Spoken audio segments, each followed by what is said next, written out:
wait, you can make money online? We sold over 210,000 print products on Etsy. And of the Wow. products we sell right now, I think eventually every single product category or product type that we sell right now will eventually be seven figures each. We make about 50 to 60% of our revenue for the entire year in the next 3 months between.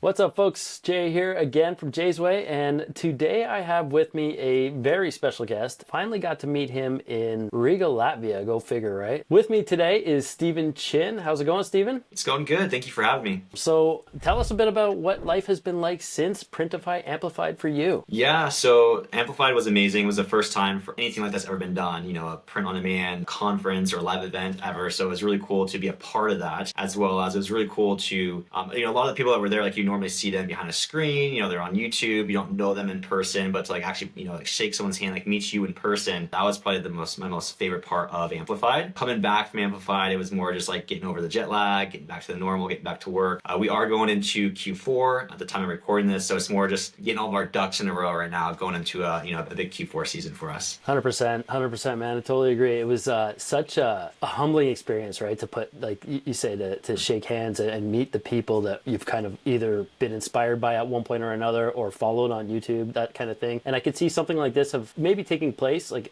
you and I on camera, on YouTube, that kind of thing, but to have met in person in Riga, Latvia at Printify headquarters, like that's just a coming full circle surreal experience for me. So yeah, that was definitely a lot of fun. There's only 10 of us in the world that can say that, right? There's only 10 of us guest speakers that actually went and did that and have that experience. So I think that's something unique that we have in common. Something I preach when it comes to Etsy is scarcity and uniqueness, right? And literally saying something like there was only 10 of us in the world that have done this. Like that is the epitome of scarcity right now, which is pretty incredible. So yeah, you definitely lend some validity there. So tell us a bit about yourself. Like, who is Stephen Chin? Who are you? Where did you come from? You've gotten to a place where you've created your own platform. We'll talk about that in a little bit, but that wasn't your first kick at the can, right? You've had some successes, some failures. Tell us where you came from and what you're up to. Yeah, so I'll kind of give you the origin story. So, I am a husband, I'm a father, married my high school sweetheart, been married for 9 years, which is a long time for a 28-year-old. I have two kids, a 4-year-old and a 2-year-old. I went to college right out of high school for mechanical engineering. I thought, I wanted to be successful in life. So the way to do that was go to school, get good grades. I was always top of my class. And then my senior year in college, I was like, wait, you can make money online?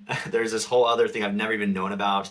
I never once knew that was an option. I never once had an entrepreneurial itch. I more kind of like fell into my lap due to just like everyone around me starting online businesses successfully. And I was averaging like 1 or 2 all-nighters a week, just trying to go to college to get a degree to hopefully make $70,000 a year salary. So I kind of went down that rabbit hole, instantly fell in love, instantly dropped out of college, which did not make my wife happy one bit. It was my senior year of college, dropped out I think that next day. I was like, why spend the next year in college if that's not what I want to do anymore? I want to go down this route. I can spend that next year building an online business and we'll see where it goes. Worst case, I'll go back to college, right? Sure. So this was we're going back 6 years ago now. This was like me, I'm like 21, 22 years old. I'm gonna be an entrepreneur now. So like all of those webinars you see on Facebook ads, every single one I saw, I was like, that's the business I'm gonna do. So I tried Amazon FBA, I think 3 different times and I failed. That was a lot of money, a lot of time, a lot of learning curve. I tried drop shipping a couple of different times. I tried a social media marketing agency. I tried essentially any way that you can possibly make money online. I tried all of them and I failed at all of them for the next 3 years of my life. It got to a point where I was like, maybe I'm going to go back to college. Maybe I'm not meant to be an entrepreneur. I failed my first 10 businesses. So if you got to kind of picture it for a second, like 10 yeah. And these weren't like I was dabbling. These weren't like side projects, side hustles, no, I was like fully committed, 40 hours a week, giving it all I had, but you have to picture like in me, I failed. I chose not to quit. I got back up, brushed off my shoulders, tried again. I failed again. The whole thing about the three strikes and you're out rule is that was out the window threefold, really. Like 9 yeah, on the 10. I did 3 strikes a year for 3 years. So it got, and then eventually got to the point where now we're going 3 years into the story. It's June of 2020. It's the peak of COVID. One of my good friends, Jesse, he's a super successful Etsy seller. His family comes and they visit us once a year for a week. And he's like, dude, like he showed me his phone. I was like, you made $3,000 today? He's like, selling face masks that I just launched last week. I was like, wait, what? So he's like, forget everything you're doing, go launch face masks on Etsy, cash grab, take these learnings, and then you can pivot into something new. So he essentially told me, buy this printer, buy this heat press, buy these masks from this supplier, and then just kind of got me started. I kind of already knew how to do like the market research, the product research, the listing SEO from all of my attempts at Amazon. So I kind of knew how to do all of that already. He just needed to tell me the production side of it. We bought everything that day. We set up shop in my garage, and Wow. I spent the time it took for everything to come in the mail to like create the listings, get everything ready to launch as soon as everything arrived in the mail. Turned on the shop, got like 17 sales my first day, got like 30 sales the next day, 60 sales, 120, got up to like 500 sales a day by day 5. So I was up to like $5,000 revenue per day, 5 days into launching face masks, which it sounds amazing. Like, it's like, oh my gosh, we struck gold. But like at that point, printer was still in the box, the heat press was still in the box. I had no idea what I was doing. I was like 2,000 orders behind. Man. I was like, do I just turn it off, or do I just like grind and hustle and make it work? So I ended up working like 16 hours a day for the next 90 days straight. We grew out of my garage to a warehouse, employees, equipment. We grew that to 1,000 masks a day. That's how I made my first $1 million, was selling face masks during a pandemic on Etsy. Wow. That was my crash course into Etsy. That was my crash course into selling print products. I joked that I didn't have gray hair before launching that business, which I did not have gray hair before launching this business. But I use the marriage thing as my scapegoat for the grays, but yeah.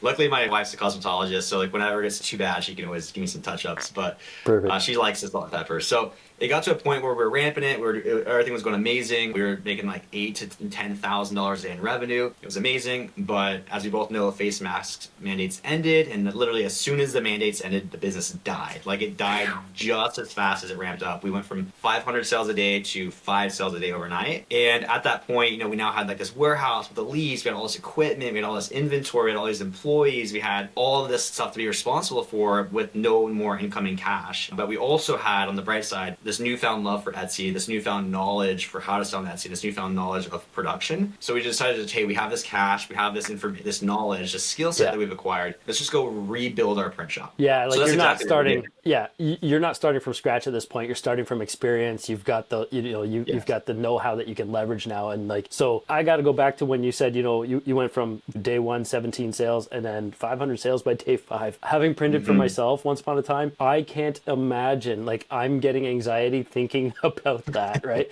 That ramp up, like, there's no way, right? That's almost a recipe for disaster, I think. But the fact that you kind of overcame it and you did what you had to do to scale, and then another failure, really, right? Like, everything just kind of crashed and burned. So then you're starting from ground zero again. Exactly. So that was like kind of the bittersweet part of it. Is it was like, I felt like it was a failure again, but it was also a win at the same time that I've never experienced. Like, that was the first time in my entire life of like trying to be an entrepreneur that I had a W. Like, I've never had a W at that point. I've never been net positive in a business. Like, I've always been like, oh, I lost 10,000 on this one. I lost 10,000 on this one. That was my first time ever being net positive. That's a 7-figure W. That's a big capital. Yeah. So I was still on a high, if that makes sense. Even though it was an L, I was on the high for getting my first W. And so I was like, okay, we're on to the next. So at the time, like, all of our equipment was for print products for sublimation, which is, you print on paper, put it on a polyester product, and you heat press it on, and then now the pattern's on the product. So we just decided to go launch more sublimation print products on Etsy. Going into the season, around the time that happened, it was like we were going into Q3, so we took some time to like kind of figure out what we want to launch, and then we decided to launch Christmas ornaments going into Q4, and that was another rush. Like, we launched Christmas ornaments, this is gonna be our 3rd year, so like, 2 years ago, where there was significantly less competition, and it was another rush. We ramped that. It just went to the moon. We were doing 1,000 ornaments a day. It was the same. It was a whole nother mass command. It was like a whole nother thing. Christmas ornaments during Christmas. I think we sold like 20,000 units, made hundreds of thousands of dollars in the peak 30 days. But it was the same thing. It was like, as soon as Christmas ended, the business went back down to zero. So I was like, okay, we got to stop launching these either pandemic products or these seasonality products. We got to launch some evergreen products. So then going into Q1. Yeah, people see the peaks, right? And people get, all excited about the peaks, but with the peaks come the valley. You can look at holiday events throughout the calendar. People always preach to do that stuff, but you got to remember that there's going to be that lull in between, right? So you got to make sure that you have your bases covered at least. That's kind of nuts. So what did you do after realizing that, seasonality might not be the be all end all? Exactly. So going into Q1 the next year, that's when, okay, we're going to launch no more holiday products. So we have Christmas ornaments, that's going to be our holiday product. And we launched a few more just evergreen products. Like, we did launch mugs. We made like a lot of money with mugs. We ended up turning mugs off because for us, you can get the mugs for just as good of a price on Printify as us. It was just like the competition was just flooding. There was no added value to us doing production ourselves. Sure. So Just we ended up work. turning that one off. But it just didn't work. But we made a lot of money with mugs for a period. And then now we have a few other print products that we sell that are just evergreen. They're year round. They don't spike for Christmas. They don't spike for Mother's Day. They're just constant. And those are our kind of our evergreen products that just pay the rent, if that makes sense. Yeah, smart. Yeah. So yeah, I guess at some point, right, you got to figure out like, is doing the mugs, for example, in-house worth your time if the scratch isn't really all worth it, right? Like at that point, if you can outsource it, like Printify has been awesome that way. I love using them because I don't have anything set like automated per se. So what I'll do is, in the best interest of the customer, is usually have something fulfilled by a company that provides the product that they purchased closest to them, right? So they get it as fast as humanly possible. Yeah, at that point, I mean, yeah, if you're shipping all over the world from your own print facility, at some point it's just like, do I really need to have all this overhead? Yes, you're still making money, but like it can be cumbersome, right? It's true. It's one of those things where it's like, if you were to start over today, what would you do? It's like, if I were to start over today, I'd probably be doing print on demand, to be honest, because That's the perfect segue, because that was kind of like, yeah, what if with all these successes, like if you were to start from scratch right now, would you rebuild the brick and mortar? It sounds like no, right? I probably would not, because for two reasons. One is in terms of bandwidth, you have to like, there's all the front end work in terms of like creating the market research, the product research, creating the listings, the designs on the front end, which normally, okay, now that's going to be fulfilled by Printify. So you only have to work on the front end. So you can spend all your attention right here. But when you're also doing production, now I have to go learn how to go make that product. I have to go buy samples from China. I got to buy equipment. I got to go learn how to use a laser engraver. I've never used a laser engraver. Now I got to learn how to use a laser engraver. Now I have to go buy a laser engraver. I got to set it up, and I have to go make the product. Now I have to refine the process, and then now I know how to make it to then go launch it on Etsy. Versus like Printify just knows how to do all that. They have companies that they specialize in production. So it's like, I think speed to launching products is a lot faster. The overhead costs, like you might have to spend $10,000 in equipment with some of the products that we sell to launch these products. And then in terms of like warehouse, we 10X for Christmas. So you need a warehouse that's big enough for Christmas rush, but you need that, but you get a 3-year lease, right? So then you have that all year round, but you only need 10% of it the other 9 months of the year, but you're paying rent on the full thing. There's way more overhead. I've compared numbers with my numbers compared to people who do print on demand, and they're within margin to be like, it's probably worth doing print on demand for 99% of the people. Sure, yeah, and it takes me back to renovating our print shop, and like I didn't realize we had to upgrade all the electrical to run our conveyor dryers and the heat presses and the printer, right? Because like you don't want to be tripping breakers in the middle of a curing process when you got like a production line going, right? So yeah, I've been there with those headaches. Not to the magnitude that you know having a warehouse like that or anything, but that's pretty incredible, man. So that said, then if you are doing print on demand, like you're still doing print on demand essentially, you're doing some in-house and Yes. you're using Printify for part of it. Do you have like, I mean, with Q4 like around the corner here and people getting started, do you have recipe, like the perfect recipe? Because it sounds like you've been able to replicate success to the tune of 7 figures or high six figures several times now, like month over month, year over year. Exactly. So just to kind of give you the full picture, I made my first million on Etsy. I've made lifetime, or I made my first million on face masks. I made lifetime about 3 million. We sold over 210,000 print products on Etsy. And of the products we sell right now, I think eventually every single product category or product type that we sell right now will eventually be 7 figures each. So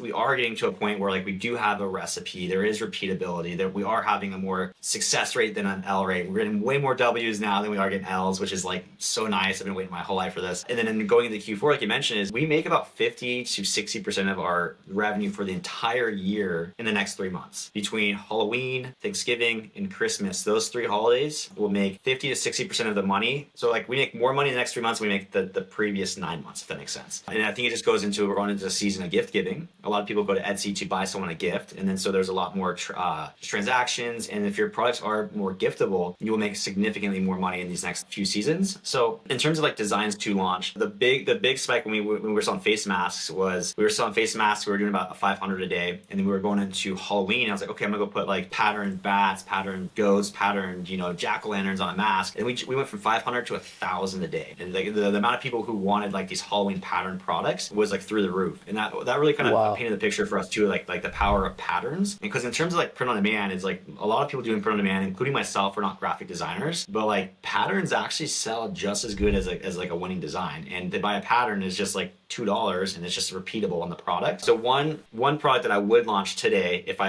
had the bandwidth to go launch more products would be probably personalized patterned phone cases. So like phone cases that maybe have a pattern of like bats with like Samantha and white text on it, to sell that during Halloween. And then now we're going into the next holiday, which would be Thanksgiving. Now it's turkeys and pumpkin pies, and it's leaves for fall, and then it's Samantha on it. So personalized patterned phone cases. And then for Christmas, there's the Santa Clauses, the reindeers, the elves, the snowflakes, the snowman. It's like that is one product that if I had time today, that would probably be one I would launch. And there are a lot of people that are making like 10,000 sales a year with phone cases. I think there's like $8 profit. So mental noting here. I'm writing down. That product right there, I'd make more money with personalized phone cases on Etsy than I would as a mechanical engineer.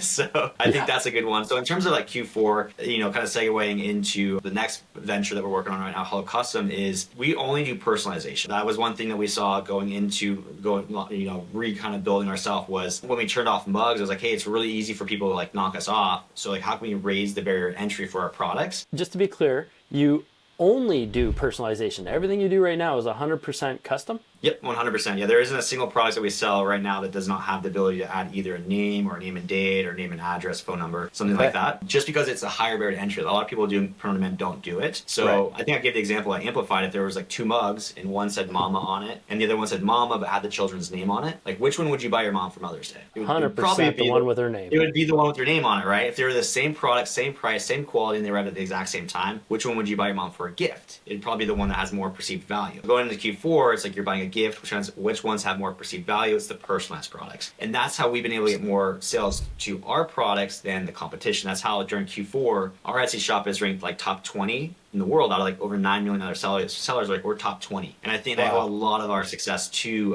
personalization, because there's thousands and thousands of people selling the same products. It's just a fraction of those people are personalized. So I think we're able to stand above the competition through personalization. Yeah, you touched on something there, like perceived value. So Q4 is a beautiful thing because not only are people just out there shopping in droves, but they are purchasing as gifts. So they're thinking with their hearts and their wallets as opposed to their heads and logically or pragmatically counting budget, right? People are spending more frivolously. A lot of people you see will extend limits on their credit cards and swipe a little more liberally, really, right? To be able to kind of give something to them that just jumps out and be like, oh, this is the perfect gift. I can, get it customized for mom or grandma or whoever. It's an easy win, and you're just providing that. So hellocustom work to that end. So obviously you can't be customizing if you're selling like to the tune of like hundreds or thousands of these a day, even sometimes. You don't have a factory full of people that are typing out customizations, do you? Yeah, so that was what kind of like sent this whole rabbit hole of building hellocustom was during Q4, during the peak of Christmas rush, we'll sell 1,000 things a day, like 1,000 times per day. We have to have employees open up the design file for the product that they bought, change the name from Samantha to maybe Theo or something, and then download that to go into production. So it takes about 2 to 5 minutes to do that for every single order for the graphic side. And then if you're doing print on demand, it takes about 2 to 5 minutes to manually create or manually update the order. And then you do that 1,000 times a day. And then it's like, okay, well, then you can't like put it off till tomorrow, because tomorrow another 1,000 is going to come in, and then the next day another 1,000 is going to come in. So we literally have like a computer lab full of people who all they would do was name, date, address, phone numbers, like text-based personalizations. And if we're saying like 10 people times $2,000 a month for 2 months, like we were spending a lot of money in labor. And a lot of people nowadays, they're used to typing on their phones, so the way that they type on computers are like this. So typing speeds are just like constantly getting worse and worse. And then typos, like Steven with a V instead of a PH, or Cassie with a Y instead of an IE, so it's like there were so many typos because they were just like trying to get it done so fast that we'd have like boxes of just throwaways at the end of the year, just so much typo that it would get printed, put on the product, caught at packaging, thrown in the garbage. So it was like between the labor, the slowness, the throwaways, I was like, there has to be something out here to help, like at least to help fix part of the problem. So I was looking to see if there was essentially a tool that can integrate to either Etsy, or a tool that can integrate to Canva, or something to help like automate part of the process. And there was just nothing on the market. So the pain point was big enough that where we were initially like, hey, we're going to build this for ourselves. This is going to be our competitive advantage over the competition. How we have lower, prices or whatever is because we pay less in labor. And then it just kind of grew and growing and building up the product. Like this would actually be perfect for print on demand. This would be perfect as a software. And then it grew into hellocustom, where essentially what hellocustom does, if you haven't heard of it, is it's a software that it integrates with Etsy, and then it integrates with Printify if you use Printify. So for people who don't know, how does hellocustom work? Yeah, so the way that hellocustom works is essentially hellocustom will integrate with your Etsy account, and then if you are using Printify, it'll integrate with your Printify account. And what happens with hellocustom is when a personalized order is placed on Etsy, hellocustom will automatically personalize the graphic and display it for your approval in our approval queue, where you will see a thumbnail of the personalized graphic side by side with the Etsy order information. You'll see like the product, the quantity bought, the variations, what they shopped, what they actually typed in, like can the name be Steven and the date be 2023. So you can kind of see the order side by side with the graphic that hellocustom made, and then if it looks correct, you can click approve, and it'll be sent over to Printify for fulfillment. So what used to take 2 to 5 minutes for the graphic and then 2 to 5 minutes for the updating the orders can now be done with a simple click of a button. So it allows you to not have to have employees, virtual assistants, which that requires hiring and training and delegating and sometimes firing and managing. Yeah. It's just you have a tool that does all of it for you, and it's accurate. We're using AI. We're not using, there is the human error. We're tired. We've been at this for 8 hours. The sluggishness, just like no, it's a machine. It just gets it done.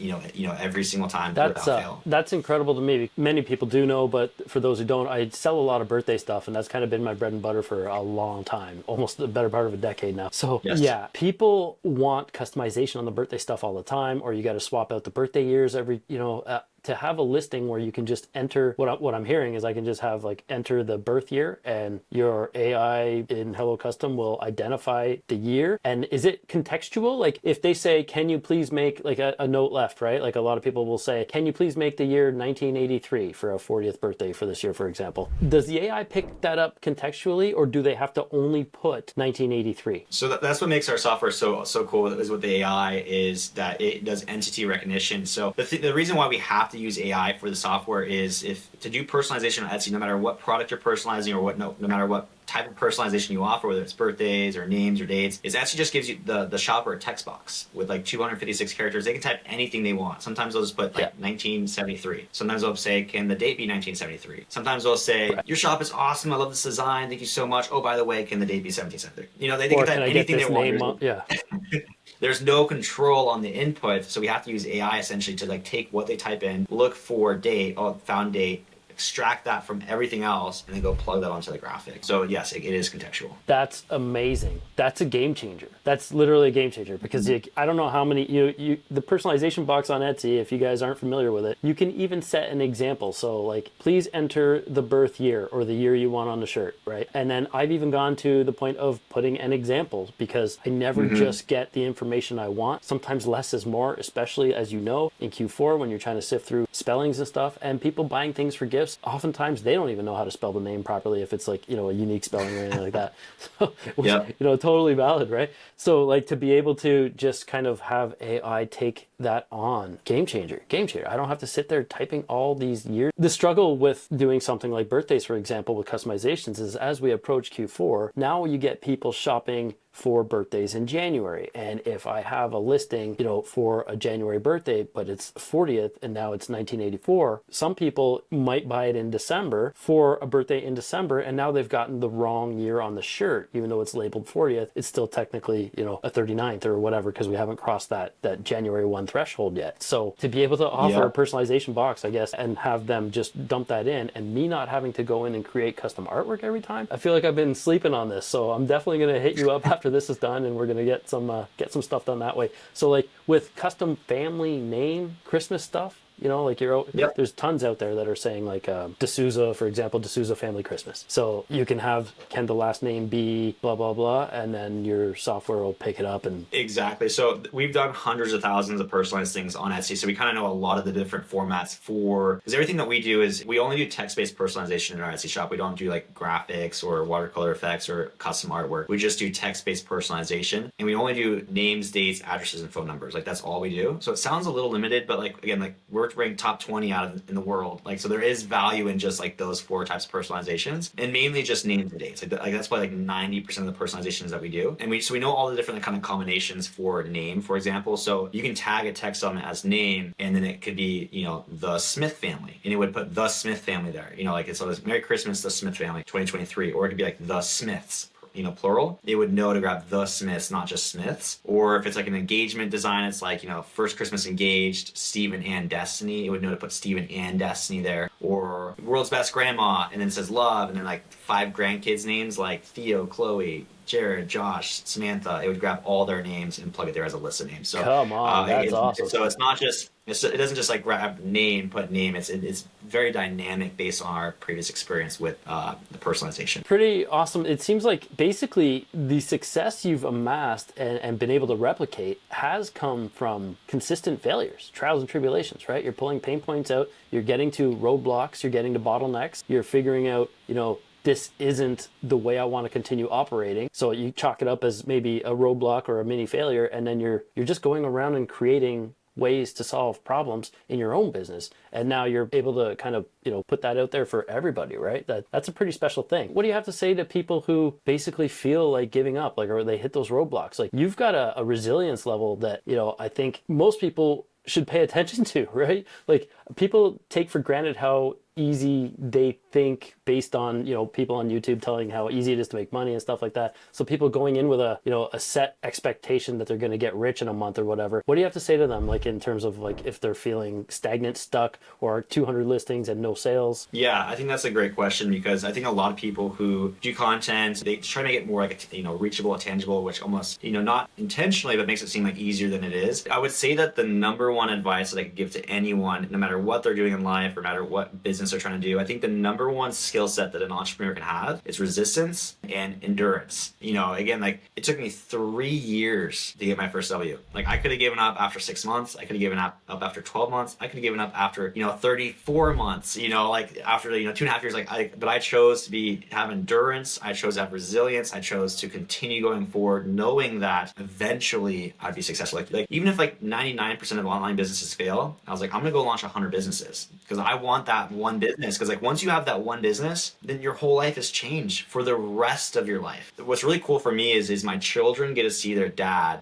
take risks, get wins, work for himself, provide for the family, not go to a job 9 to 5. So it's like, if you woke up tomorrow knowing that you would not fail, what would you do? How big of risks would you take, right? So it's like, I'm painting the ceiling of what's possible in life for my children at a much higher level than just I go to work and I get a paycheck and I pay rent. It's like, okay, that's what life has to offer, but it's like, no, there's so much more. So my children are hopefully able to dream a lot bigger than I have, and then they can dream bigger. So it's like, that's kind of another really cool kind of side benefit of just taking risks, being consistent, and then eventually, I can guarantee this, eventually, if you give it 100%, I don't care what you're doing, you can't tell me that you will never have success. You worked at this for 50 years and you're still failing, that's impossible. So I think it's just not if, it's just a matter of when. And if you're in a position where you're not there, just keep going forward, because it's not, again, it's just a matter of when. I think that's the best advice I can give anyone. I stand by, I'm probably the best example. I don't know a single person who's failed as much as myself. And, and as a result, we've done millions of dollars online. I'm living a life that I've never dreamed possible. I meet people I've never, thought possible. And we're just getting started, so it's I'm really hopeful for, everyone watching this video to take that, live by it, and it's going to change your life. Pretty special thing you said. A side benefit was, exposing your children to that kind of resilience, resistance, just continuing to persevere really is a thing. I think you're kind of undervaluing that way, because I came from a culture where, or not a culture, a corporate culture in terms of our parents worked the 9 to 5s. They either did factory jobs. My dad was a teacher, but there was that ideal that you could have that job, you go to school, you get that job, you get the mortgage, you have the benefits, the pension, and that is what you do, and you pay that mortgage, and the goal is to pay it off by 65 when you retire.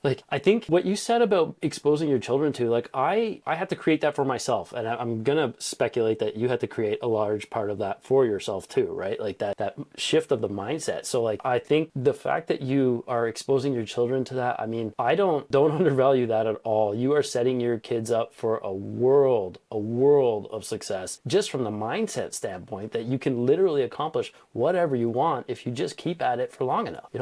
That's kind of the nuts and bolts of it, I think, right? Yeah, I appreciate that. Just going back to my story is I didn't even know entrepreneurship was a thing. I didn't know you could even do any of this. That's why I went to college, and it wasn't until I learned about it for the very first time, and I was like, wait, this is a thing? Dropped out the next day, right? Because I was never exposed to it. So it's just I think being able to expose my kids to just both, they'll be able to have more opportunity and direction and choices in life. I hear you. I dropped out of graphic design. I'm a graphic designer. I've always been an artist. I started with t-shirts, airbrushing and drawing and stuff. And second year of graphic design, there was an overpopulous, like there was way too many graduates and not enough jobs out there for graphic design at the time. And I got offered a full-time job, so I had to jump ship. But had I stayed in college, there was a surplus of almost 500,000 graphic designers in the Greater Toronto area. So it could have been a nightmare had I stayed in college, and I would have had more debt ultimately, right? So, you know, I took what I learned in a brief 18 months worth of a 3-year program. And I learned more 6 months on the job anyway, like a practical experience. And then, you know, fast forward almost 20 years. And yeah, graphic design has been my life and print on demand has been my life. It's kind of a beautiful thing. I love the idea that, you know, obviously we're not two complete idiots because we've had our own successes in our own ways. So to think that you need to have a diploma or a degree and spend 100K or whatever it is on an education. I hope for some of you out there that we can, you know, we're helping to dispel those myths. Like, yes, there's value in education. Of course, I would never say otherwise, but like to think that that is the be all end all, I hope you realize that there could be something else there, you know, different for you. It's not for me about going into that vocation and then being like, okay, now I got 35 years of this, and then I can be free. You know, that to me is one of the most depressing things I think that I could think of, right? If I had to think long term. So yeah, I don't know. Great advice. Love it. What do you say to that? Same kind of thing? Yeah, like it kind of feels like we might be like detouring a little bit, but you'll be surprised how many people message me. I've had specifically for like, hey, I'm 19, I'm thinking about going to college. Should I do that? And I was like, I'll tell you the advice I gave myself, and then you can choose. So like the way that I view college is like, first you need to, because like, do I even want to go to college? Like, you know, I'm 15. Do I want to go to college? The way that I was able to, like, in my mind, make it make sense is like, first determine what you want to do in life. Do you want to be a carpenter? Is that what you want to do in life? Then you don't need to go to college. Like, do you want to, you know, be a mechanic? Is that what you want to do in life? Like, you don't have to go to college. You can go to a trade school, right? So like, first determine like what you want in life, and then is college required for that? If yes, right, go to college, give it 100%, do it with excellence, and thrive. If not, then there's no point. Don't go to college for college's sake, right? So it's like, if you like, hey, I want to be an entrepreneur, I want to do an online business, you don't have to go to college for it. If you want to be a doctor or an engineer or a lawyer, you got to go to college for that. And then if you do go to college, do it. That's a great perspective, right? Just kind of like think of the end goal or what you want to achieve, and then sort of deconstruct it and work backwards, right? And see like what is absolutely essential for you to get to that point. And I would argue in as fast as means as possible, really, right? Smart advice, great tips. Yeah, so we were talking earlier, I wanted to pick your brain about this. So we were talking earlier a bit about the perfect Etsy recipe. So in your opinion, is it SEO, design? I have my, you know, opinion on this, and I think it's a combination to a degree. But you have a specific recipe, and you've kind of shared that with me at Printify Amplified in Latvia there. And I think it's just, you know, it's a simple way to break it down for everybody. So hopefully you don't mind sharing that. Yeah. So for the recipe that I have, in case anyone wants more, like I'll give you guys kind of the high level, like this, then this, then this, then this. If anyone has, you're like, oh, but can you elaborate on that? I kind of have, if you go over to my YouTube channel, I have like my first 6 episodes. If you scroll to the very bottom, that is my process in depth. It's like 2 hours long in total, but it's like, that's my full process that I do again and again and again, every single product that we launch. But at a high level, it starts with product research. What product do I want to sell? So, you know, you go over to Etsy or you go over to Printify, see what products you have. You go over to Etsy. Is there a demand for this product? Yes or no? Is there profit for this product? Yes or no? And is this product personalizable? Yes or no? Those are 3 questions that I ask. In terms of demand, I want to be able to, between all of like if I have like 1,000 designs for t-shirts collectively for that product type, I want to be able to do at least 10,000 sales per year. So I need to be able to convince myself, can I sell 10,000? If no, move on, because there's another product that can. In terms of profitability, the way I was doing with Printify, when I do my own products, I shoot for a $10 profit margin, but with Printify, there's a markup. So I shoot for about a $5 profit. If you can't make at least $5 profit, move on, because there's another product that will. So 10,000 per year, at least $5 profit, and can it be personalized? Meaning you look up that product on Etsy, and are there people personalizing? Like mugs can be personalized. Other things can be personalized, but a shower curtain, you know, it'd be weird to put like, you know, like Steven on a shower curtain, right? So those are the 3 things on the product level. Now I know I'm gonna do ornaments maybe for Q4, right? Then I do my market research. What design am I gonna put on this product? Is it gonna, like, the way that I do that is I call it a master list. So the way that I do that is I kind of like, we talked about college, is like I always like, what do I want? And I reverse engineer it. So what I do is I go use a tool like, you know, Everbee, and I go find 10 shops that I want to be. They are currently selling Christmas ornaments, for example, at a level that I want to be selling at. The designs that they're selling are the similar designs that I want to be selling. And maybe like, if I was doing apparel, maybe like I wouldn't be grabbing shops that are doing political shirts or crude gothic shirts, like, because I'm not selling those. But if it's selling a mom tee, like, okay, they're selling the type of designs I want to sell, the same product that I want to sell, at the volume that I want to sell at, and they're also new.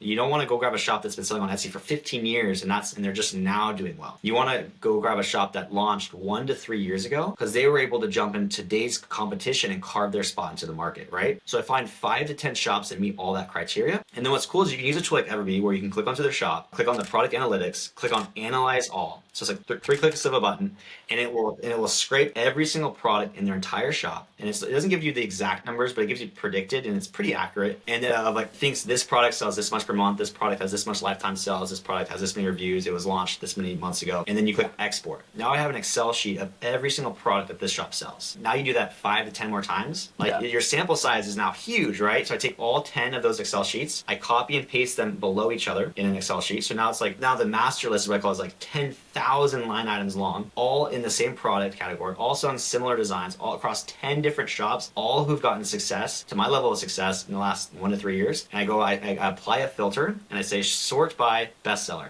And so it's like out of all that, so it's essentially out of all those products, out of all those shops, out of all the different niches, this one sells the best. So which product am I going to go launch first? Or which design am I going to go launch first? My version of that design. Which product am I going to go launch second? My version of this design, of the second one. So like that allows you to have a very directional point of like this design, then this design, then this design. And it allows you to have more of like a sniper approach versus like, I'm just going to go throw 1,000 listings out there and pray to God that one of them takes off, right? It was funny because I was using Everbee last night, creating a video about more niche research and product validation in the same kind of vein that you're talking about. And I stumbled across a sweater that is doing 50K a month. One sweater. So what is the shop doing? I don't know. Who knows? But arguably, they've replicated that success on 2 or 3 other products, like to your point. And I doubt very much that they're only doing 50K a month selling just that sweater, right? Ideally, you would have put that kind of recipe onto maybe 2 or 3 other products or different designs, same idea. So arguably 200,000-300,000 per month for that shirt if they got 5 or 6 winning products, like isn't far-fetched, right? At that point, pretty crazy to think that way. And to your point with the database of products, like I think there was like 26 million or something like that showed up in Everbee when I was doing my research last night. And it's funny because I never shy away from the quote unquote oversaturated niches. Like to me, competition just means that there's a massive pie, and my goal is to get a sliver of that pie. I don't need to have the whole pie if it's the size of like a hockey puck or something, right? Like what good is that when one piece of that massive pie could be a room full of hockey puck factory, really? What do you say to people who say like, oh, the competition, low demand and high competition? No, like low demand, high demand, low competition, blah blah blah. Like to me, sometimes low competition or low demand just means low sales ultimately, right? Yeah. It was funny because I launched a video last week called 6-Figure Niches for Daily Sales, where I kind of talked about like 6 niches that I personally sell in. These are I call them evergreen events. Just kind of give you a 1-second kind of overview of what that is. It's sure. Events that occur daily that are just as relevant to that person today as like Christmas is in December. Like if you got engaged like last week, engagement right now is just as relevant as Christmas is in December. So your friends and your family and everyone involved in that engagement is going to Etsy and they're buying an engagement gift, right? So there's like engagement, there's weddings, there's anniversaries, there's baptisms, there's godparent proposals, there's deaths, like you mentioned, there's birthdays. There's like 330 million people in the US, so like on average 900,000 people are having a birthday every single day. So millions of people every single day are buying a birthday gift for someone. So like that is an event that happens every single day that to those people are just as relevant as Christmas. And every single comment that I got was like too saturated, too competitive, and I was like, my next video should go be 3-figure niches because 6 figures is too competitive. So I don't shy away from competition. You will not get to a 6-figure business if you shy away from competition. You will not get to a 7-figure business if you shy away from competition. If you do it right, like you are doing the right product research, the right market research, you are doing the right designs, you have a competitive listing, you are doing personalization. Like competition is not a factor that I look at. That is the first thing that you can do is have that thought and instantly like cut your legs off. Like you're now handicapped to the potential of selling on Etsy. So I would not look at competition as a variable in market research or product research.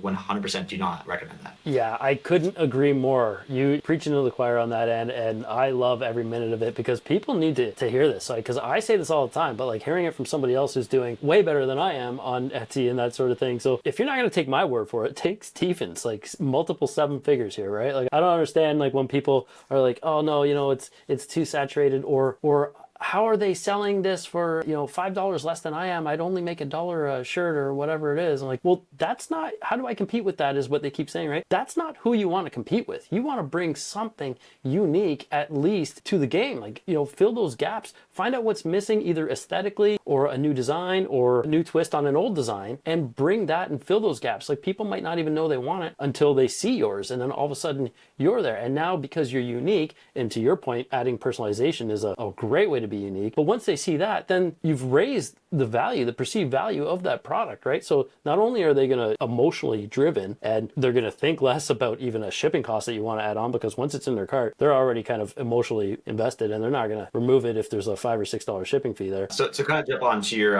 point really quick in regards to like being unique and having like that be like your advantage to have a higher price point. So the way that I do that, going back to the master list, is I call them like success attributions, like on the design level and on the listing level. So when you have that list of like 10,000 products, you filter it from best selling to least selling, and it's like across different niches, different sellers, different all the same product, different designs. Is if you just start going through like, this is the best seller, you click into the listing, you ask yourself like, what are they doing on the design to be, this is the best seller. What are they doing on the design to be successful, and what are they doing on the listing to be successful? Okay, their main image is using a WAV shirt for the model. The graphic is using a scriptic font, or maybe the graphic is using a bubble font, but every single letter is a different color and it looks more vintage. Okay, I'm writing those styles down. You go over to the next one. Oh, this one also is using a bubble font. You go to the next one, okay, another scriptic font. So you create like a list of like what design elements are trendy right now. So then when you go create maybe your first design, you go back to the very top one. It's like, now I have like these like lists of like 10 design styles that are like trendy right now. Take that design, filter it through the styles, and that's how you make your unique version. That's how you don't copy. That's how you can create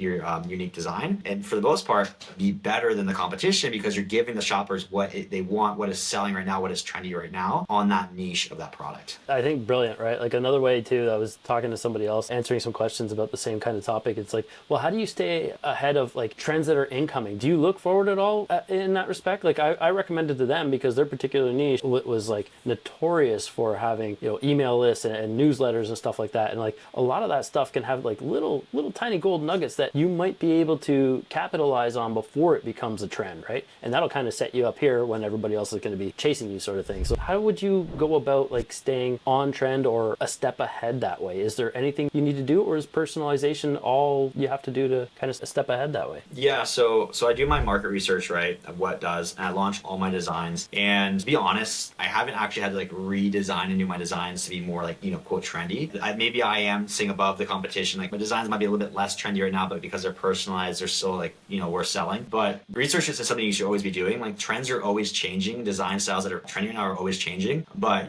having access to like tools like Everbee are always available. So it only takes like an hour to go find 10 shops, or even use the same 10 shops and then create your list and go through the list, do your success attributions again. You can maybe do that quarterly or once a year. Say, hey, am I still on trend? Yes or no? Or you can even go to type in like mom shirt on Etsy, pull up Everbee's product analytics and click on show me all designs on Etsy, and you can filter it from newest and bestseller. So it's like ones that like they just launched recently that is doing the best right now, and then what style design are they using? And then that could be a really quick way to like determine like, am I in trend? But I wouldn't like hard always trying to change your designs. I think I would create designs and just launch new products. Smart. Like, and the key word you said there was quick. Like you can do this so quickly. I was like looking at like, again, doing some research last night with Everbee, and people are saying like, I don't know how to find out if this product idea I have is going to sell. I'm like, I just found like multiple. You just filter by highest sales, right?